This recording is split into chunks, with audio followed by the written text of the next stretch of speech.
Good morning everyone. Welcome to all in lecture number 6 of module 2. So basically we are going to study relationship types. So we will see relationship from view 1, and in next lecture we see the relationship types from view 2. So in this lecture we are going to describe relationship types from a view number 1. So if you recall the last sessions, in the last sessions we tried to understand fulfillment in human relationships, and we saw that feelings are at the core of the relationship, and in this whole process we noticed that there is the prominence of feelings in the relationships, and we studied these feelings as expressed values and established values. So in last sessions we studied 9 established values and 9 expressed values. Though these feelings are equally expected from all human beings around us in complementarity, yet when we live in different relationships, we can notice that some feelings are prominent in some relationships and some other feelings are prominent in other relationships. So in this class, we will try to understand which of these feelings are prominent in different kinds of relationships. So let's start the lecture and see.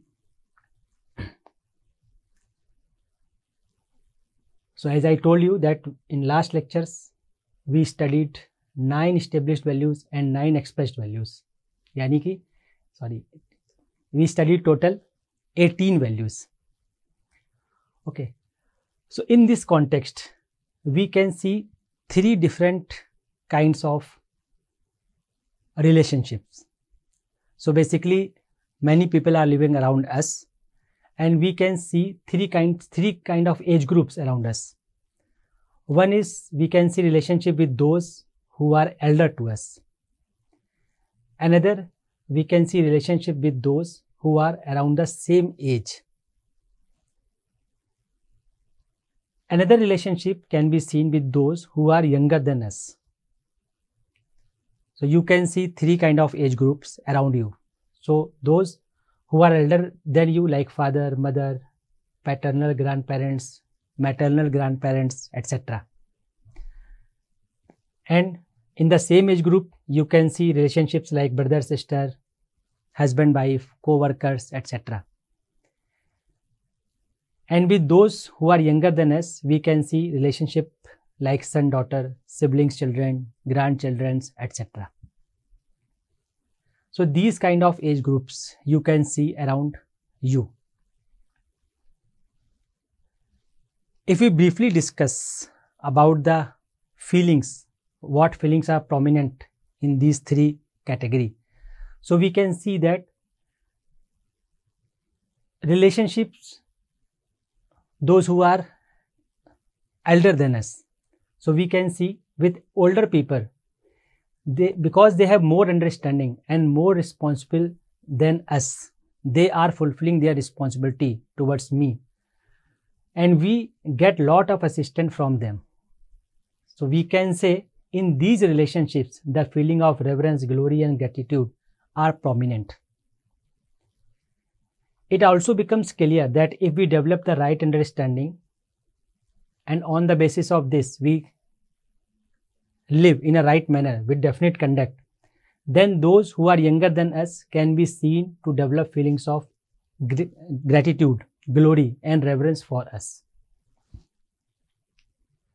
Similarly, if we see relationship with those who are around the same age,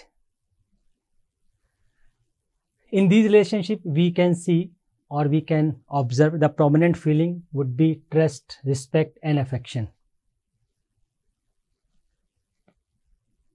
In the same manner, relationship with those who are younger than us, because whenever we found younger than us, we try to help them, we try to guide them. So feeling of care and guidance are prominent in these relationships. With this background, with this discussion, we can see various prominent feelings in relationships. In these three types of relationships, those who are similar in age, those who are younger than us, those who are older than us. So those who are older than us, we can take help from them. We can take benefit of their experience. This kind of thing we can do with older people. Okay. So relationship in which we are providing help, care and guidance are at the core feeling. And when we are receiving the help, the core feeling would be reverence, glory and gratitude. So in all relationships, the need for trust, respect and affection is always there. So this is a minimum requirement while interacting with any age group of people. So feeling of trust, feeling of respect, feeling of affection is the must in relationship. With this background, we can see 7 types of human-human relationships. So we can see relationships with parent-child, we can see relationships with teacher and pupil, similarly with husband-wife, sibling, friend-friend relationship, guide-colleague and societal relationship. Relationships to ensure undivided society and universal human order. So in this lecture, we are going to study these 7 kind of relationships and we will see what feelings are prominent in these relations. So let's start with relationship between parent and child. So when we live in relationship with our elders, when we live with our parents, what kind of feeling will be prominent in this relationship? So relations like parent, grandparents, uncle, aunt, from both paternal as well as maternal sides come as a parents and children relationships. As elders, they take it as a responsibility for nurturing and protecting the body of their children, along with developing the right understanding and thoughts. So you must have observed around you in relationship of parent-child, the parents try their best. They try best to ensure the nurturing of our body. They try best to ensure right understanding in myself. So it can be noticed that nurturing, protection along with developing right understanding in the children can be done efficiently based on the feeling of care and guidance. So what would be prominent feeling in this relationship is care and guidance. Okay. So if children has the feeling of gratitude towards their parents for the cooperation availed through them, so feeling of gratitudes come into the pictures. Okay. So on the basis of receiving care and guidance from parents, the children develop the feeling of gratitude. So gradually, as the child is able to see excellence in the parents, it develops the feeling of glory and reverence. So basically, if we see the responsibility of parents towards children, so what would be the main responsibility? To ensure right understanding and right feeling, thought in the self of the child, and next one is ensuring nurturing and protection of the body of the child. So the more children observe the elders working for their excellence, the more they have the feeling of glory towards them. They feel proud of them and aspire for achieving excellence under their guidance.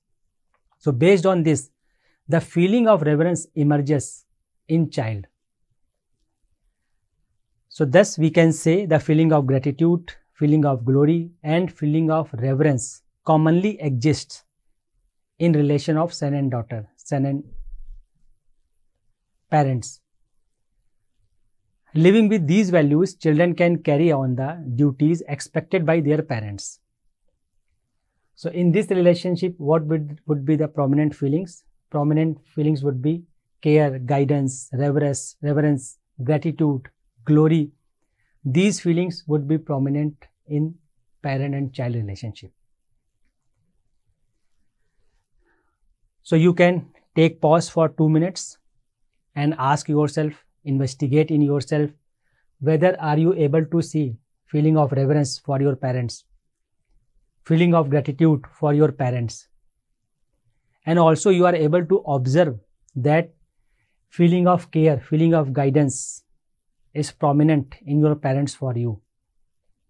So for example, if mother cooks food for you, are you able to see that she is cooking food with the feeling of care? She is cooking food because she wants to nurture your body. Are you able to identify this feeling? Or are you focusing only on the food, taste of the food?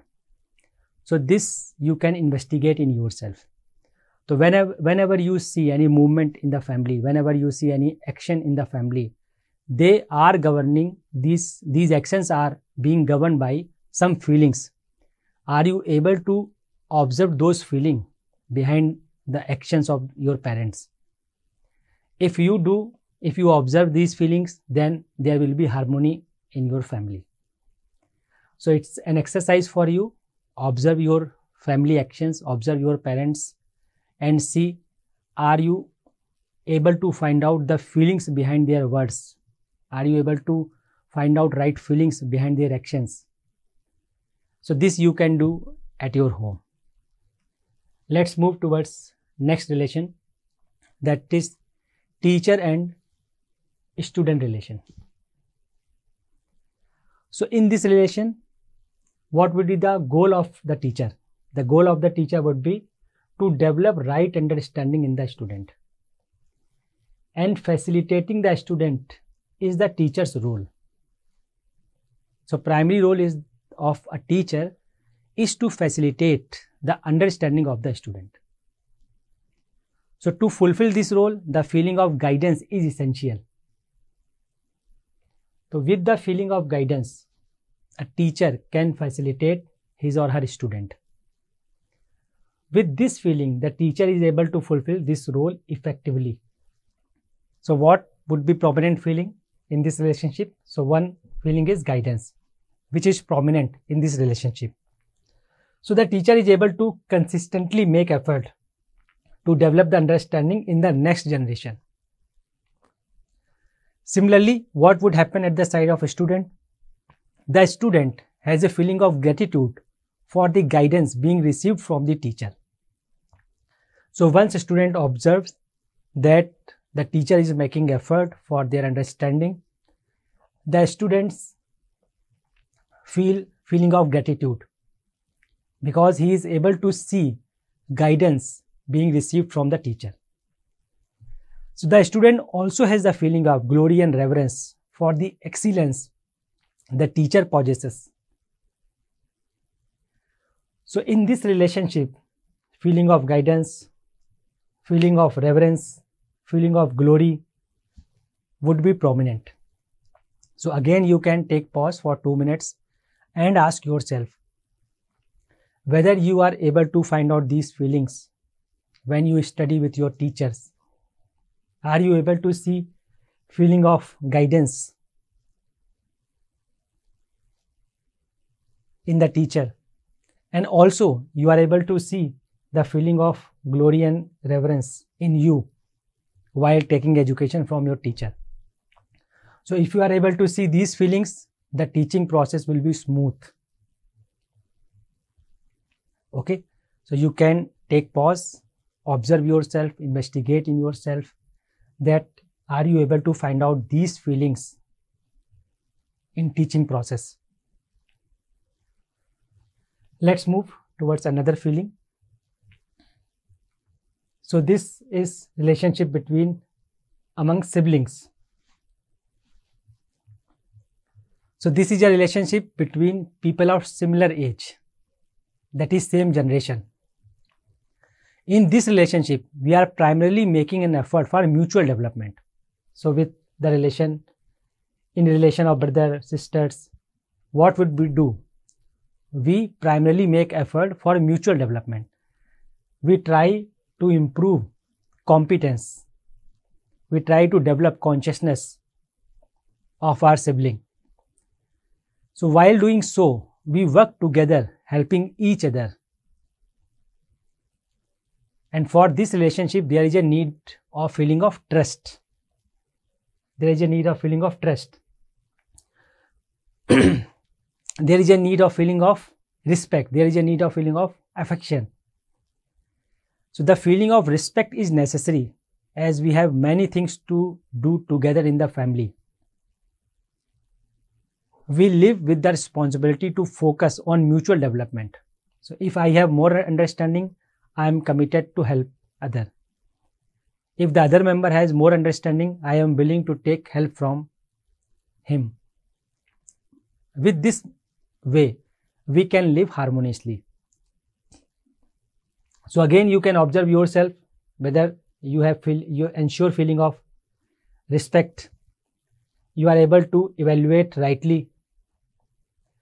Are you aware that mutual development is in the focus in this relationship? So what would we do if mutual development are in focus in this relationship? We will live with responsibility. And if I have more understanding, I am committed and able to help the other. If the other has more understanding, I am willing and able to take help from him. This would happen if we are able to identify these feelings.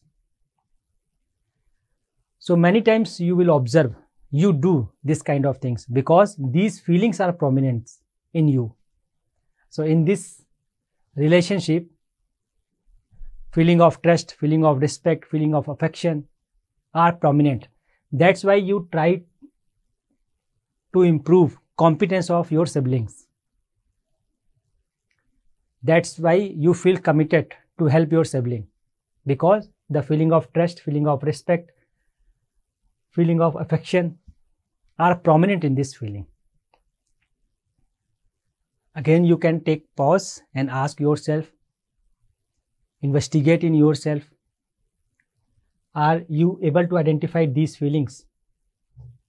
You can ask yourself, why I am trying to make effort to improve competence in this relationship? Because feeling of affection, feeling of respect is prominent in this relationship. That's why there is a natural motivation in you to help your siblings. Okay, so let's move towards next feeling, next relation. Relationship between friends. So in this relationship, we live like siblings. We make efforts for mutual development. So what is the difference between this relation and the previous relation? The only difference is the sibling belongs to the same family, while friends may not belong to the same family. They are from different families. So families are different. But if we see at the level of feelings, we will have similar kind of feeling. It means for friends also, we will make efforts for mutual development. In fact, if there are efforts for mutual development, then our friendship goes well. And what would be the peak of this relationship? The peak of this relationship, the zenith of achievement in this relationship, is being able to live like siblings. So as a friend, if we are able to live like a sibling, this is the zenith of achievement in their relationship. One indicator of friend-friend relationship is that I feel same as my friend is feeling. So we feel the problem of the friend as our problem and make effort to solve them, just like we would do for our own problems. So if our friendship is based on feelings, if these feelings are in the center, then we live like a sibling and we feel problem of my friend as my problem, and I try to resolve them, resolve my friend So again, you can take pause for 2 minutes and ask yourself, have you this kind of friendship? Are you able to ensure mutual development in this relationship? Are you making effort for mutual development? So in friendship, this feeling is at the center. This is a prominent feeling. And with this feeling, there would be a natural inclination in you to ensure development of your friend, to help them in any condition. It would happen naturally. It is happening because the prominent feeling is trust, prominent feeling is respect. So if this is the prominent feeling, then your friendship goes well. Okay. So now let's move towards another feeling. Husband-wife relationship. So in this relationship, we have the responsibility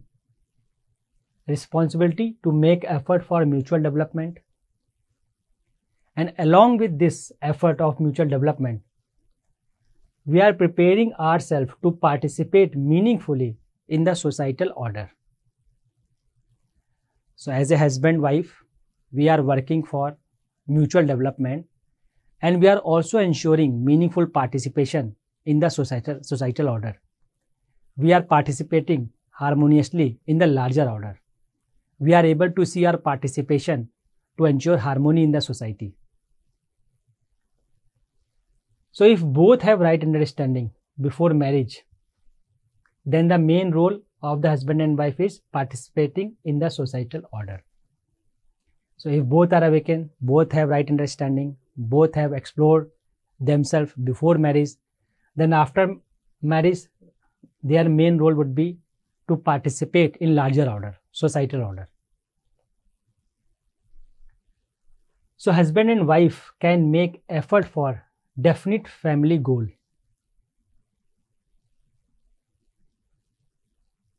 So in this context, if we see, the feeling of respect is primary. So when there is a feeling of respect between husband and wife, there will be transparency between them. It means now they are evaluating rightly each other. So transparency between them, husband and wife, clarity of family goal and making effort for it jointly. This is a prominent. Similarly, the third responsibility would be production of the body for the next generation if required. And while production of this next generation, we are committed to nurture and ensure right understanding in the next generation. So in this relationship also, there are feelings like trust, respect, affection.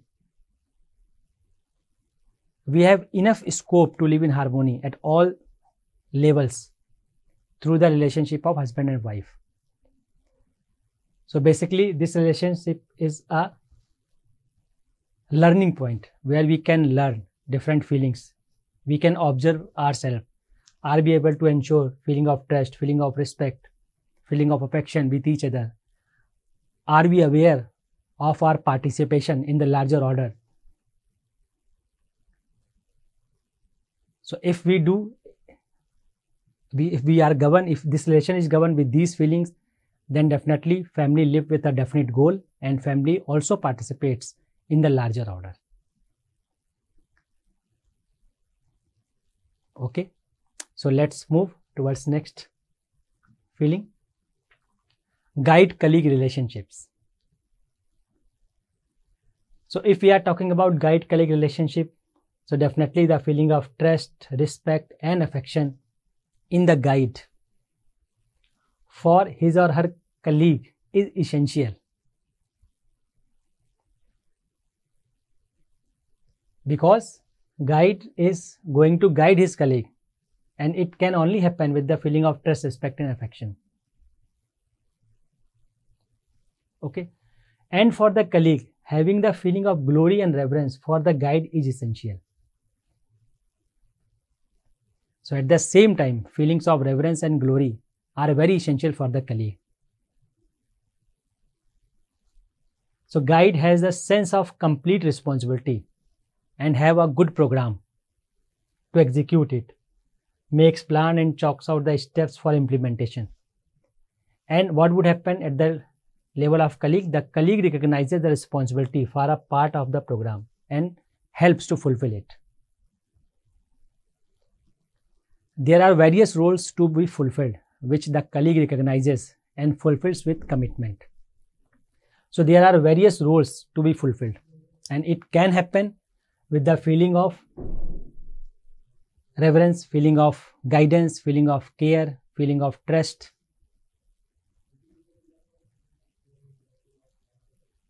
So if these feelings are prominent, this relationship goes smooth. So again, you can pause this video for 2 minutes and ask yourself, are you able to see this prominent feeling in this relationship? If you are able to find out these feelings, and if you investigate, you will find out that these feelings are basically our motivation to guide others. Okay, let's see another feeling, another relation, societal relationships. So this relationship can be seen between service provider and the service recipient. So why this relationship? Relationship for undivided society and universal human order. So some people ensure policies in the system for the smooth functioning of the organization, and the remaining rest of the people abide by the rules of that system. So as a service provider, it is of utmost desirable to shoulder up that responsibility sincerely, and while continuing this responsibility, treat every member of the organization with justice and equality. So justice refers to seeing everyone at the same level, at the level of purpose, program and potential. So the main role of service provider is to live just and to be organized within and help others to live in organized ways by facilitating a conducive environment so that everyone can live in relationship and harmony. So for this, it is essential to have the clarity of existential order, to have the clarity of coexistence, to have the clarity of interrelatedness, particularly working for society. So living according to the societal laws and providing such an environment to all and inspiring them to live accordingly is the role of service provider. Okay. So whosoever is engaged in participation of any system, whether it is a dimension of health, regulation, education, sanskar, protection exchange, justice preservation, at all places, the service provider has the main role. The main role is to provide such a conducive environment so that everyone can participate in the larger order through various dimensions to ensure harmony in the society. So what is required to ensure these? To have understanding, to have right understanding is at the root of all this. So it is necessary for the service recipient also to live according to the norms established by service provider. So that's why the feeling of affection plays an important role between the service provider and service recipient. In the feeling of absence of this feeling of affection, there is a possibility of exploitation, domination, cheating, etc. So if there are discrimination, then it would be difficult to ensure harmony in the society. So for societal relationship, clarity of coexistence, clarity of interconnectedness, interrelatedness is required, feeling of affection is required, and definitely feeling of trust, respect is common in all relationships. Okay. So let's move Another very interesting point, what about strangers? We live with many people with whom we are not in any of the 7 types of relationship, as I described it earlier. For example, when we are walking on the road, when we are traveling in bus or train, many people we come across with whom we are not in any of these 7 relationships. So what feelings are required in this situation? Definitely the feeling of trust is always felt. So everyone expects the feeling of trust, at least feeling of trust. So with this, we are able to be helpful to each other to the extent we have the feeling of respect and affection. So in everybody's life, there are many opportunities to help to others. For example, in case of road accident, we see while traveling, accident takes place. So it is quite natural and it is quite expectable that the other person should help us. So if we have feeling of trust, if we have feeling of affection, then it would be quite natural to help the other. Okay. So feeling of trust is required in every relationship. So if there is a strangers, the feeling of trust is always expected.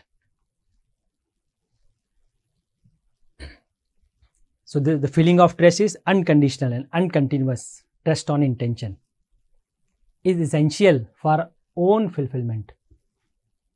So it is easy to see, you can investigate, you can observe yourself, you feel happy at the moment you have trust, mistrust. So with the feeling of trust, we can be helpful in every state situation to everyone.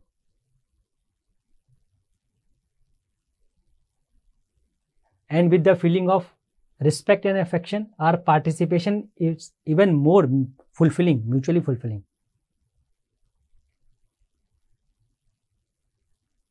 So again, you can take pause for 2 minutes, investigate in yourself, ask yourself whether do you have at least the feeling of trust for everyone. If you have this feeling of trust, you will be helpful to everyone unconditionally. At least you will have thoughts for helping others. Definitely it is going to depend on situation whether I will help other or not, but at least with the feeling of trust, I will have feeling and thoughts to help the other person. So let's sum up the whole lecture. So basically, we identified 3 age groups people around us. So relationship with those who are elder than us, relationship with those who are around the same age, relationship with those who are younger than us. So whenever we interact with others, some people we find elder than us, some people we find of same age group, and some people we find are younger than us. So these 3 relationships taking in background, we can divide 7 types. We can categorize relationship in 7 categories. Number 1, parent and child, teacher pupil, husband wife, sibling, friend, guide colleague, societal relationship. So we studied prominent feelings in parent and child. So feeling of gratitude, feeling of guidance, feeling of affection. Similarly, we studied prominent feeling in teacher-pupil relationship, husband-wife, siblings, friend, guide colleague, and societal relationship, where clarity of coexistence is required, clarity of interconnectedness is required.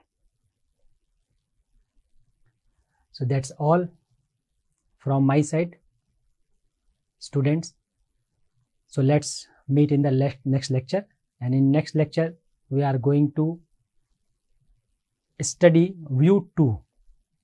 So this we have studied, we have seen the relationship, types of relationship from view 1, and in next lecture we are going to see kind of relationship with another view. So have a good day. Thank you very much. ठीक है sir.